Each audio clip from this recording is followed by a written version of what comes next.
Hello.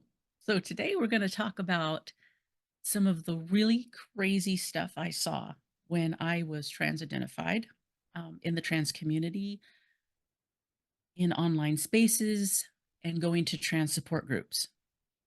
This would have been in 2015 to 2017. And I think it's very important to know the inner workings of these places and know what is happening when people go into these spaces, because as I've come out the other side, I've realized that there is so much cult-like behavior and so much thought control and just pressure put on people to conform to delusional thoughts and behavior. So, without further ado, let's get into it. All right. So, the first time I went to a trans support group in my local city. And I do not live in a vast metropolitan area. I do not live in a big city. It's a relatively mid-sized city in California. It tends to lean a little more conservative. So I went to a trans support group, probably 2015, late 2015, and I sitting and start the discussion, and one young woman, I want to say she was probably maybe 22 or so, had a little bit of a beard. She'd been on T or testosterone. She was very upset. So she began her discussion about why she was very upset. Turns out she was very upset that people, the world around her, didn't understand that she was fully male now. And the reason she was fully male now is because she'd been on testosterone for a year. And everybody knows that once you've been on testosterone for a year, every cell in your body becomes male. And I'm sitting here going, that is not correct. That's not how biology works. And I see, now I would have said something. At the time, I was, first of all, not mentally well.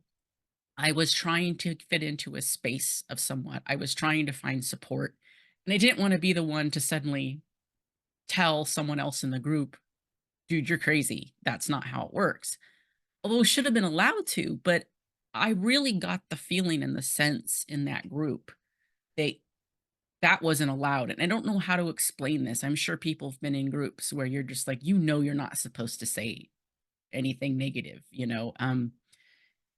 Anyways, I didn't say anything, but she went on and on and was just talking about how no one recognized her fully as male. And the group leader, these are all women in this group, by the way, all trans identified women. At the time when the group started, they still separated by sex. So the men who were identifying as the opposite sex went in one group, and the women who were identified as an opposite sex went in another. They still sex segregated. So we were in a group with just women. And the woman who led the group, right, they're all trans identified, okay. Um, she'd medically altered herself. She said she was agreeing with her. She was like, "Oh, I'm so sorry. Like, that's terrible." Which, I don't know. I feel like as a leader, maybe you should kind of make sure that reality is based in the support group and reality exists, because, that's where you're going to have to live, right? You're going to have to live in reality. But no, reality was not faced with this young woman. So the next incident was a non-binary woman. She came in one time and she was very angry, very upset because she wasn't being allowed to perform as a drag queen at the local um, gay club. The gay club was basically like, well, you're female, you're a woman, so you should be, if you're performing drag, you should be doing the drag king stuff, right? So dressing up like a dude and doing like the dude drag, whereas the gay men did the woman face or whatever you call it. You should do man face. And she got very upset about that. She's like, I'm a man. I identify as a man or identify as non-binary. I don't even know. I think she was non-binary. Maybe she identified as male, but she had undergone no medical interventions whatsoever. She'd not been on testosterone. She'd not had a mastectomy, nothing, right? She even dressed in stereotypical feminine female clothes.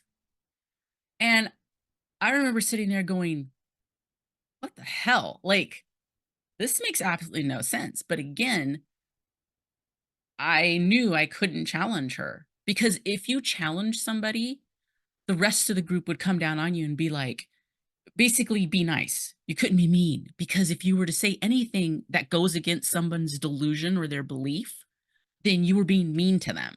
And you have this is like trans bread and butter right here, right? It's the appeal to empathy all the fucking way down. It's the stupid appeal to empathy where you have to take someone else's feelings into consideration, someone else's delusion into consideration in order to be kind or progressive or nice or whatever, even when they're freaking delusional. So again, I didn't say anything. I'm just sitting there like, wow, these people are crazy, but I'm not crazy, which is funny because in hindsight, I should have been like, if you're with a bunch of crazy people, the likelihood that you also are crazy is probably pretty high, you know?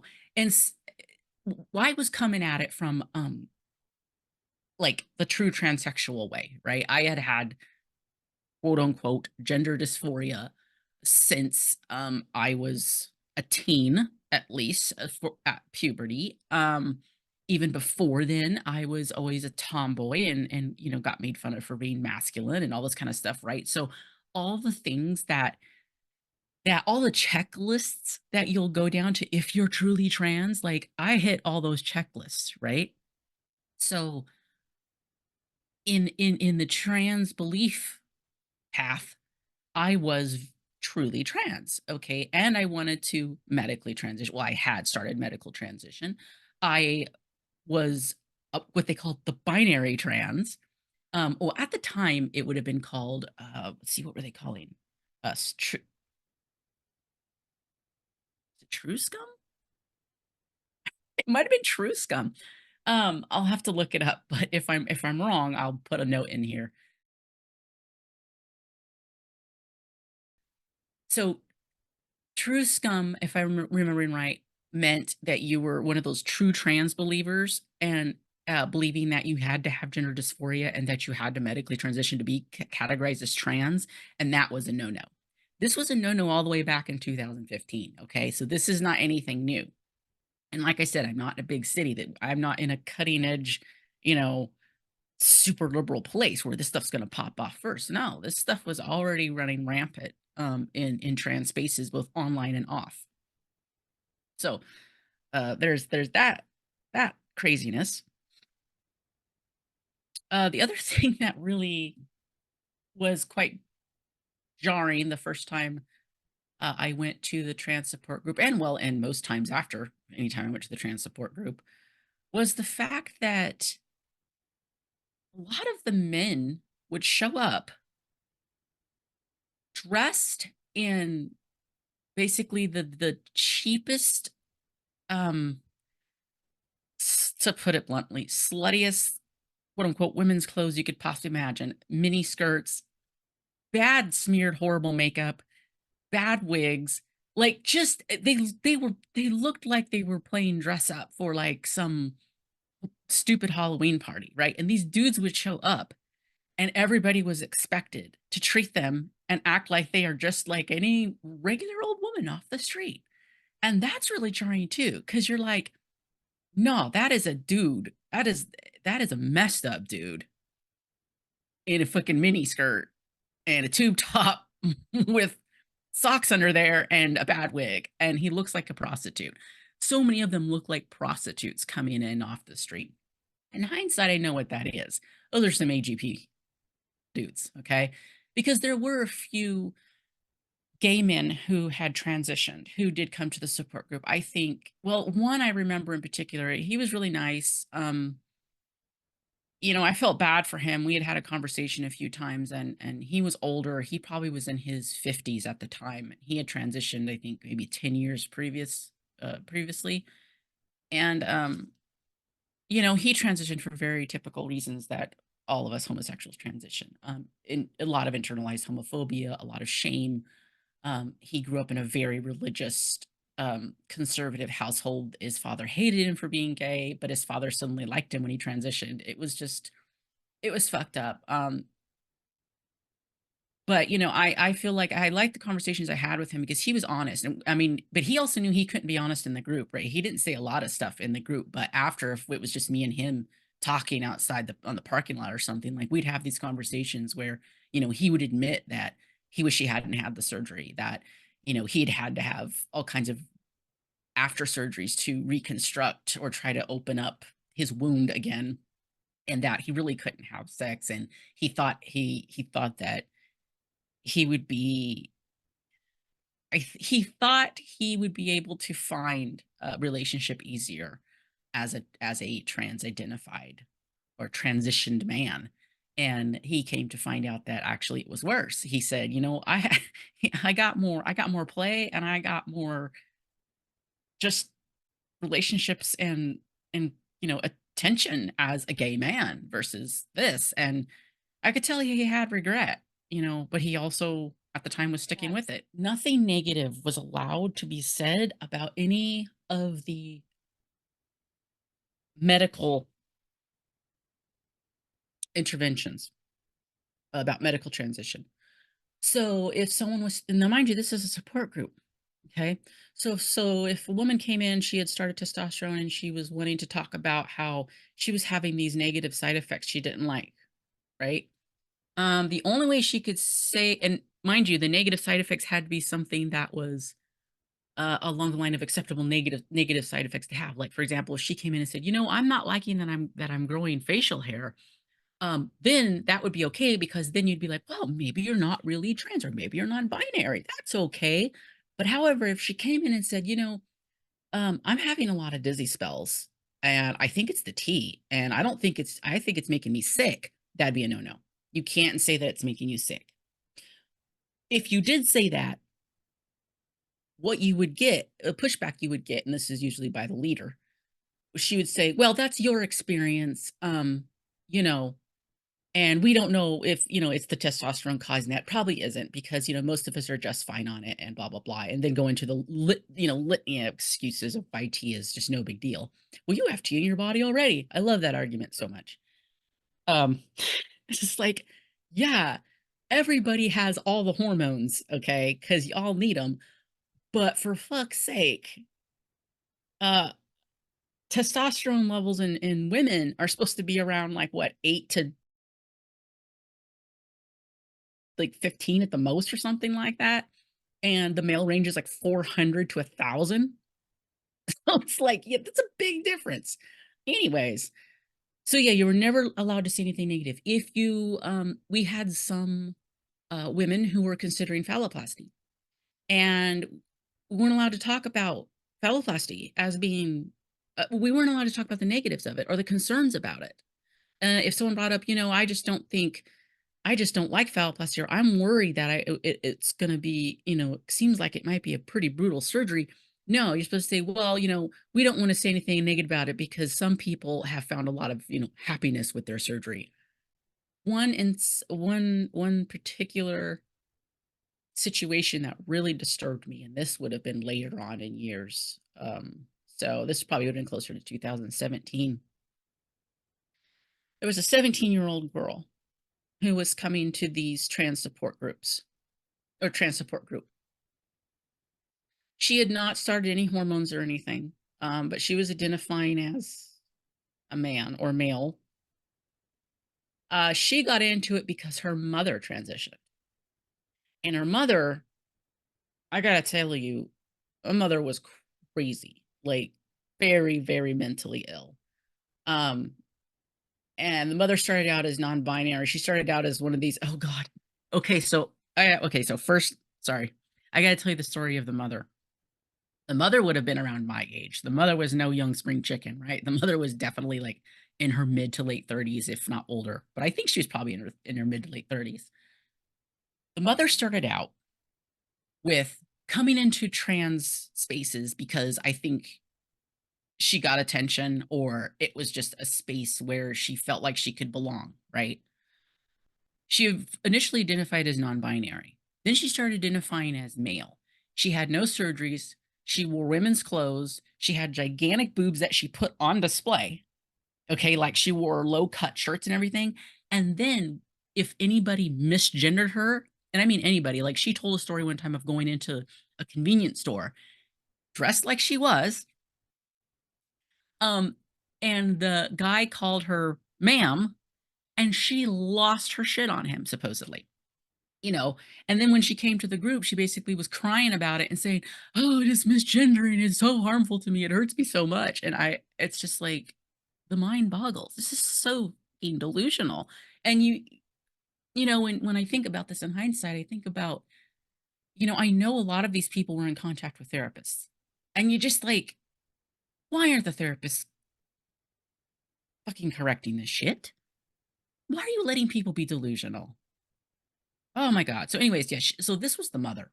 All right. So the mother was goofy as hell. So the daughter, 17, is identifying as male.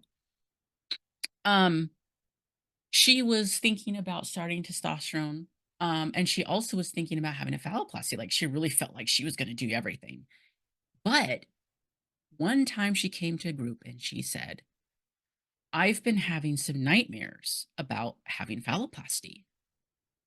And the minute she said that, you could feel the air just get sucked out of the room. You could feel the tension happen. The tension happened because she had said something negative about the surgery.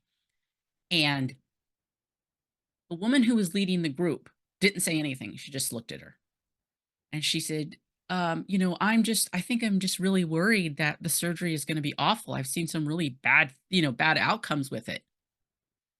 And I couldn't believe this happened. The woman who led the group just ignored her and moved on to talk to somebody else. And the girl just sat there and like kind of cast down her eyes, like, oh. And I was just sitting there like, oh my God, like that's really up. The other thing messed up about that was that the 17-year-old was in a relationship with a 27-year-old man who identified as a woman who also came to the group.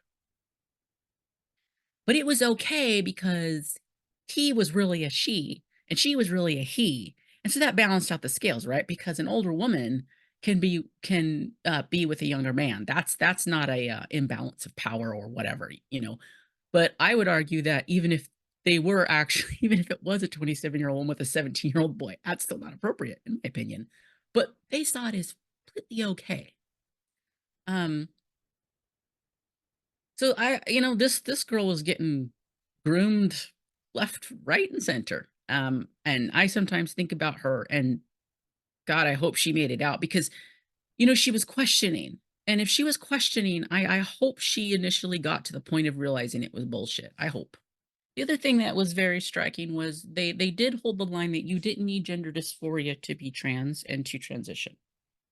It could be as simple as just wanting to be that way, just identifying, no big deal. This is a very common belief. Again, if you think you need to have gender dysphoria in order to be trans and transition, you're called true scum, right? You're called scum. You're basically ostracized from the community. You better shut your damn mouth about it. Um, Everyone was valid. Everything you said was valid. Nothing you said was ever challenged, as long as you stayed within the crazy line.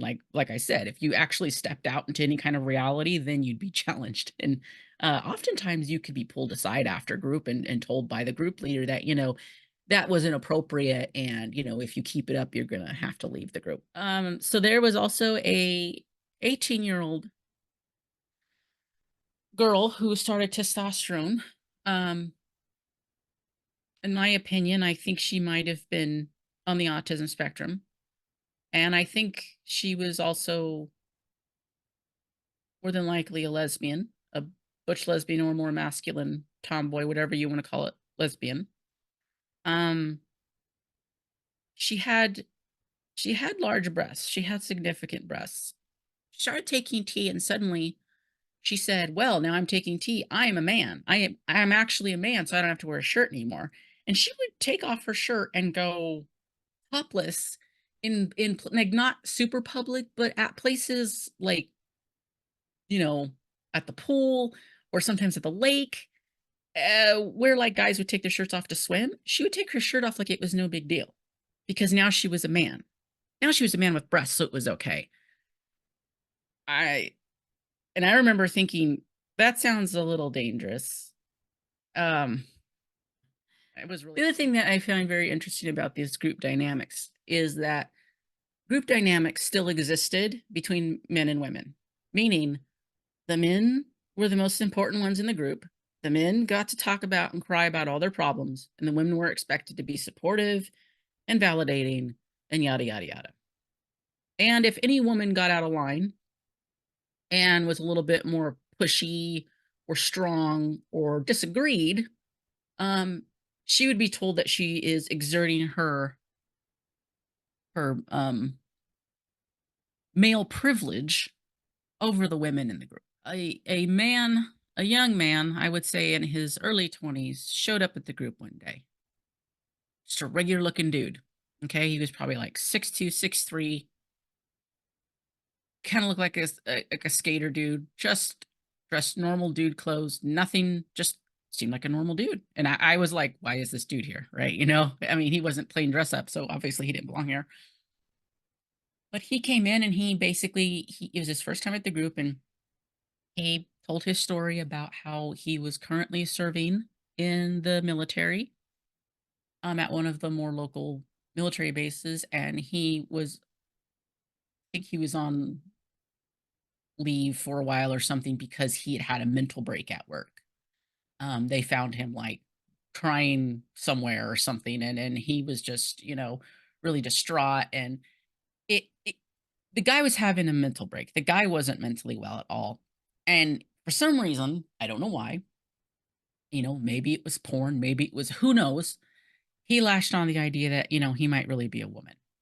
And so he showed up saying, being just kind of like, I don't know, I'm just kind of exploring it. Blah, blah, blah. And obviously he told all the stories about how mentally ill he was. And in my opinion, the responsible thing as a support group for, you know, trans identified people would be to be like, well, it sounds like you're going through a really hard time, you probably need to seek some mental health first and, see how that shakes out before you make any, big decisions. No, immediate validation.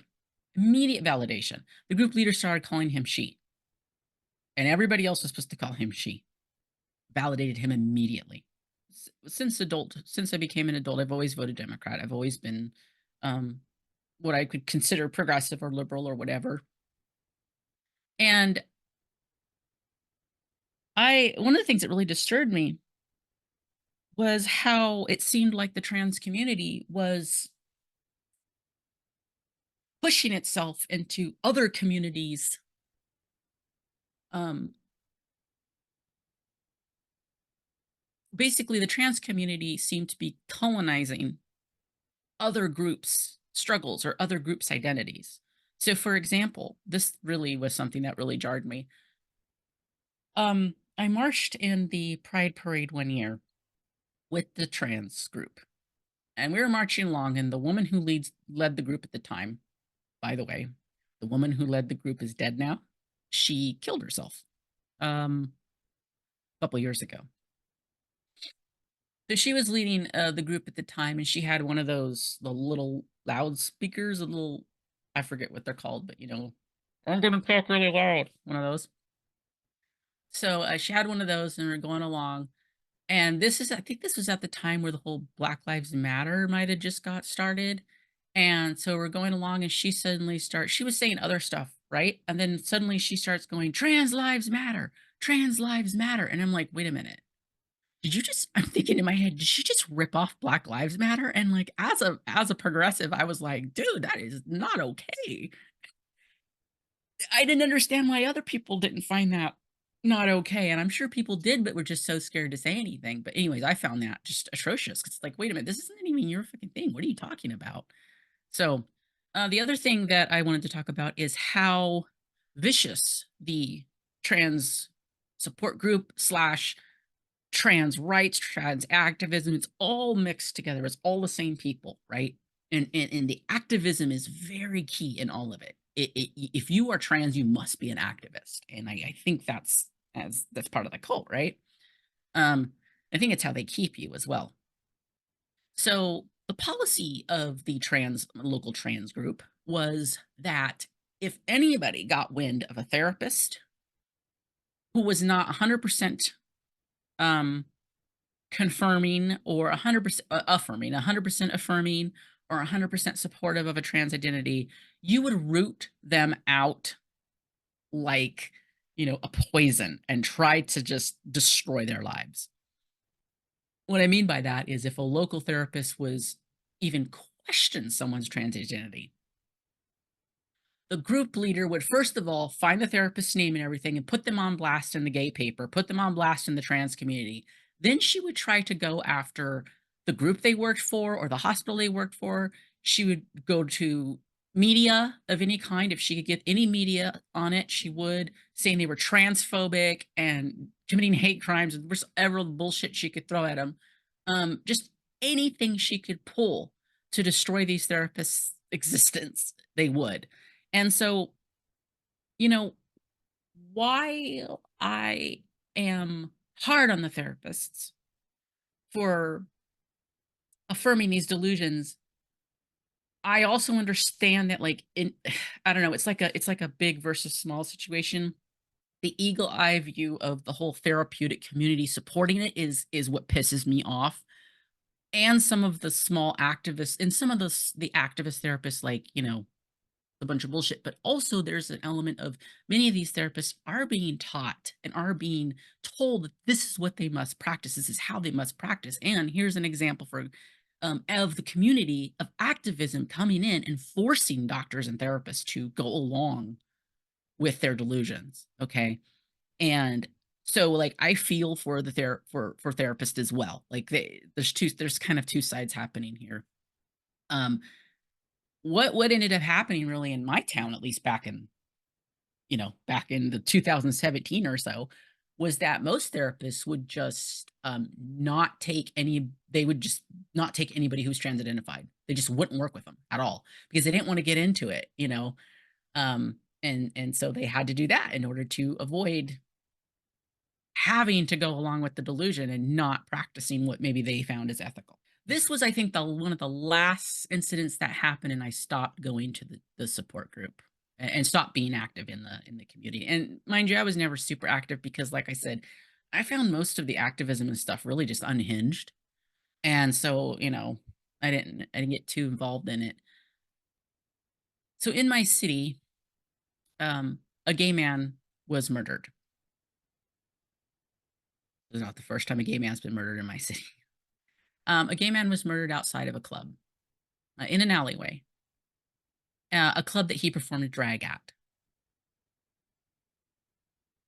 They reported it on the news. They reported him as a man. Man was murdered outside, but just the news. Well, the local woman who ran the trans activism slash trans support group lost her shit because she said that the police and the media misgendered him. And so she took it upon herself with probably some help of the group. I kind of heard this after the fact. I saw the report, and then I heard a little bit of this after the fact. So she contacted the police department and said, "You've misgendered this. This was a woman. This was a trans woman. You've misgendered her." And then the police are like, "Yeah, I don't think so." Then she went to the media, and the local media actually gave her fucking airtime over this. She went to the local media and basically said that this trans woman had been murdered, right? A trans woman had been murdered, and they misgendered her, and blah blah blah blah. Pressure from the media and everybody's righteous outcries in the progressive fucking world, um, basically had the police put out a apology for misgendering this woman and saying it was that he was a woman. The media reported this as well. I went and looked this guy up. He was on Facebook. He had an open profile. I went and looked him up because I didn't know a lot about him. I went and looked him up. There was nothing to indicate. I had never seen him. He'd never been at trans support group. He was not in the trans community. I looked his Facebook. Nothing indicated that he was trans identified at all. His Facebook stated it was just a picture of a man with a man's name, and it did show that he did drag. It talked about him doing drag. He was a drag queen. He did drag. He was a gay man, and they fucking transed him after death. And I remember just being so pissed about that. And I think some peaking started well, it started before then. It was a slow process, but I was just like, "The fuck," you know? And also, I thought, "Wait, you're so upset about misgendering people. Why are you misgendering someone? If the whole rule was you don't know how someone identifies unless you ask them and they tell you, right? Oh, except if they're dead and they serve our purpose, right? No one asked him how he identified." So anyways, I go to the support group after this happens. This is very new, right? It happened in last week. Now, the group leader wasn't there that day. They had some therapists come in to run the group, some volunteer therapists. So I'm sitting there, and couple dudes come in. I think it was me, therapist, and a couple dudes who identified as. And I was just like, I think one of the dudes, he was probably like in his 50s or 60s, right? Wearing a nightgown, you know. Um, he started talking about the guy, right? "Oh, isn't that awful that they misgendered him and everything?" I was like, "Well, wait a minute. Did you go to his Facebook?" I said, he didn't look like he was trans at all. He never identified as trans. It said that it was he went by a male name and pronouns on his Facebook. I don't know, like, why are we calling him she? There's no proof that he was trans identified." This man immediately got pissed at me and hostile. This woman did very man things when she got aggressive immediately and tried to use her body, or sorry, he tried to use his body to intimidate me. So he gets real, oh, he does the real big man thing, and he goes, "That's how most of us started out. Most of us started out doing drag and considering drag queens. You don't know anything. You know, she was a woman." And I was like, "Oh, okay. Well, nothing indicated that." "We don't know what you're talking about. You should just keep your mouth shut." And he's getting all aggressive and shit. And I was just like, I'm not gonna go any further with this one. I mean, it didn't back down. I was just like, okay, whatever. But yeah. So this misgendering, you know, a gay man's murdered, and trans community cares so much that they decided to make him a tool to use. So I had some private conversations that were, I feel like, were very interesting. And you would get very different conversations in private with other people who identified as trans versus in the group.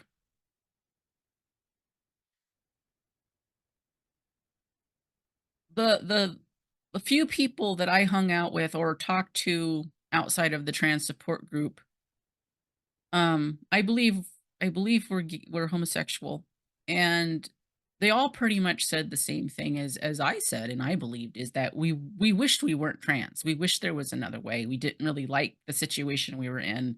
But we didn't feel like there was any other options. And I think about that now because I now know that there were other options. And that's what makes me mad. I think that's what makes me so mad about this situation. Is I knew people.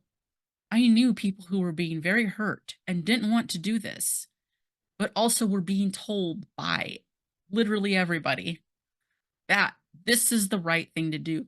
This is the thing you should be doing to to help yourself feel better, right? The trans community, the progressive community, even sometimes the conservative community. This goes across political lines. The gay community, the medical community, the therapeutic community. If you were in college, it would be the school.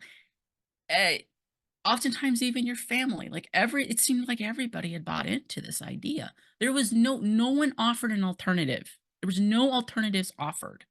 And things online have actually become a little better, I think, lately. There's just a lot more people that have come out and spoke against this. But there used to be a time where online was pretty locked down. Like, people would get kicked from stuff immediately, and there wasn't a whole lot of groups that had broken away and started to talk about the other, against trans ideology or anything. And Also, the way the trans works is you're supposed to not listen to anything that's outside of your group, right?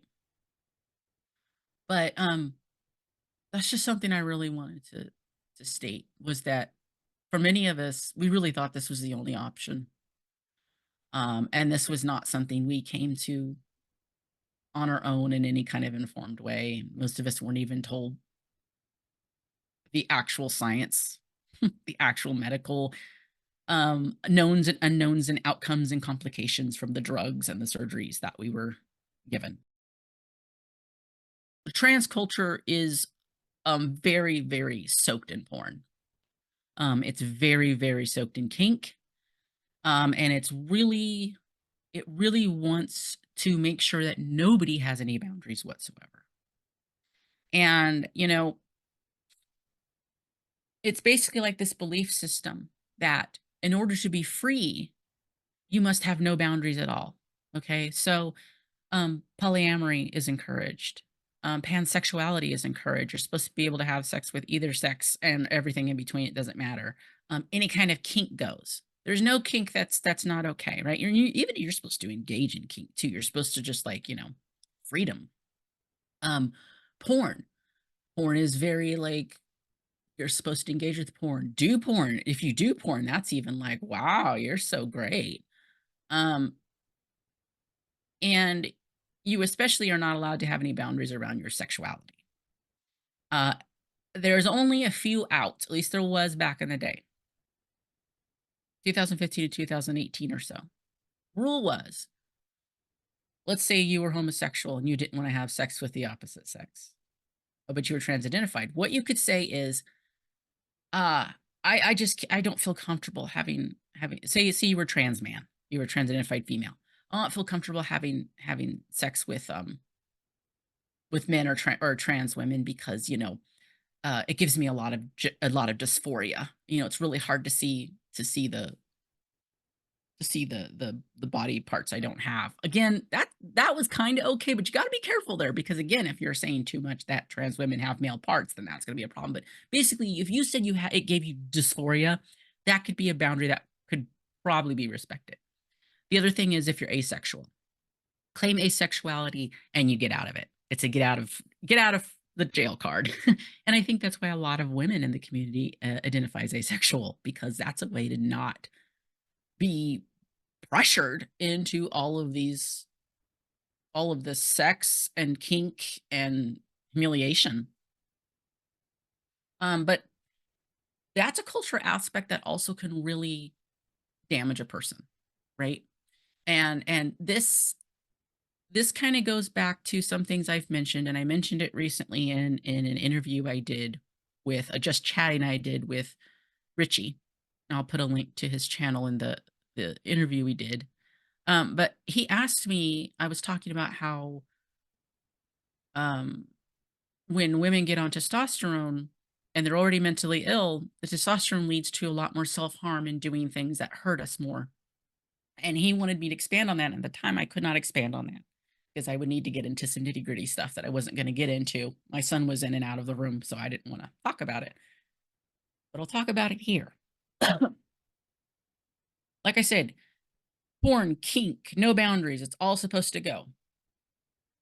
If you're a woman who is taking testosterone, you're probably all the vast majority of the women I knew who came into it had been either groomed in or were coming into it with sexual abuse, rape, homophobia, internalized homophobia, like all these things. Like you bring in a whole bunch of baggage into this, right? You dump a whole bunch of testosterone on her. Now her sex drive is through the fucking roof where she can't, like, I don't know how to describe it. Like sometimes you can't even think straight. Like it's just too much.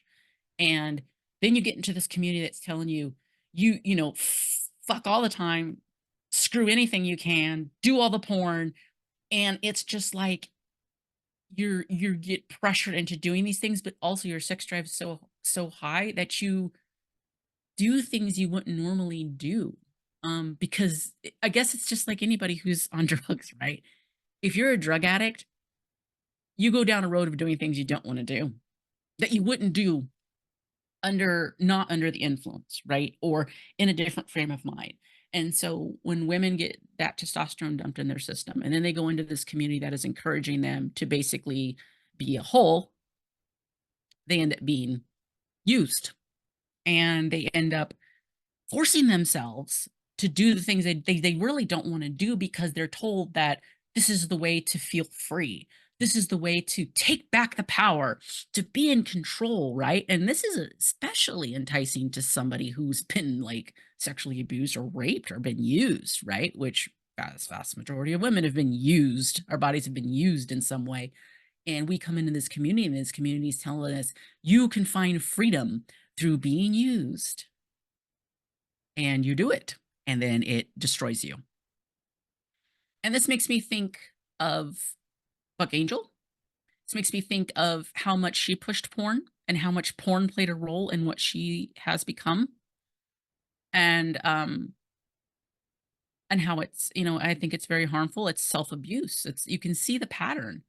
And then this also makes me think of a lot of what Jennifer Billick has mentioned and wrote about how this porn, this kink, this no boundary stuff is a grooming process that gets people to dissociate so that they can just allow these medical, um, you know, procedures and allow this medicalization of their bodies to happen.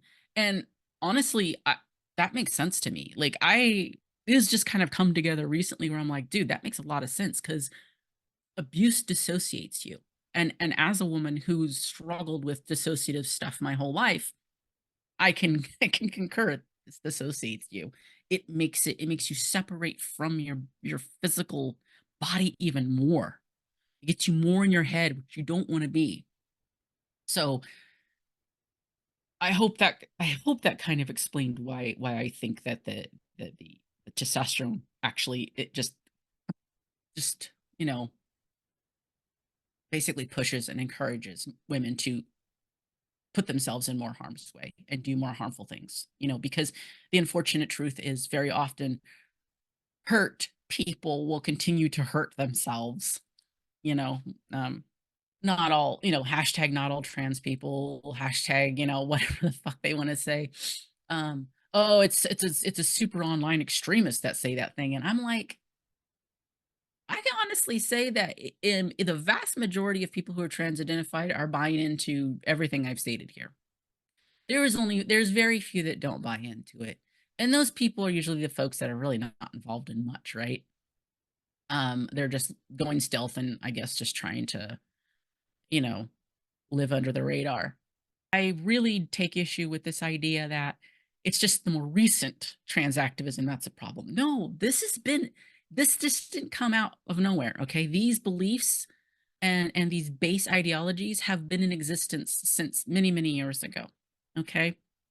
The idea that your gender overrides your sex, your gender identity overrides your sex, that you're born in the wrong body, that kink porn and putting yourself on display is powerful and progressive, and the way you attain freedom and wholeness with your body. I cannot tell you what a pet peeve it is of mine that some folks preach this fucking idea that porn liberates you when you've been abused. No, porn doesn't liberate women at all. It doesn't liberate anybody. So, well, I'm going to end it there. I hope you enjoyed the video. I hope it's been helpful. And, if you have any questions, just put them down in the comments. I'll try to answer them. Thanks.